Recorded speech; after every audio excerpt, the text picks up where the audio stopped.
When the state university was founded in Chapel Hill more than 2 centuries ago, it was named for a small church called New Hope.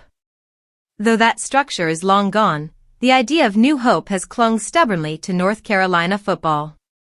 Each generation brings fresh promises to awaken the sleeping giant, yet the program continues to stumble.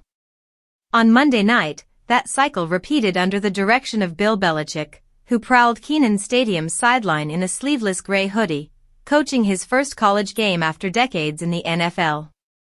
Belichick's hiring was one of the splashiest moves in recent memory, a $10 million bet on the most decorated coach in football history.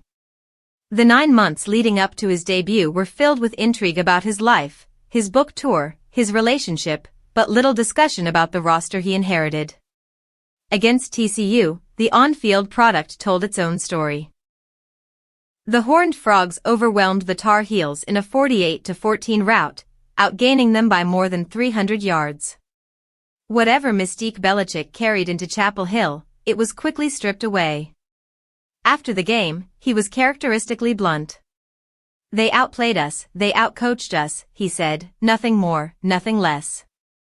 His words were as clinical as the light show that fizzled when much of the stadium had emptied by the fourth quarter. What began as a scene resembling a true college football town, with packed tailgates, national attention, and famous alumni in attendance, dissolved into another disappointment. Belichick's experiment at North Carolina is not doomed after one night, but honeymoons in college football are brief. His team looked undermanned, underprepared, and uncompetitive in nearly every aspect. Too many 3-and-outs, too many breakdowns on defense, too many mistakes that led directly to points. The cards left in the press box with blank spaces instead of a depth chart seemed symbolic. The Tar Heels lack substance. Players admitted frustration. Defensive back Caleb Cost called for toughness and vowed the team would respond. But rebuilding requires more than slogans.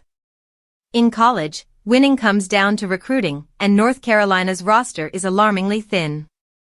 Belichick's presence alone will not draw talent if results continue like this.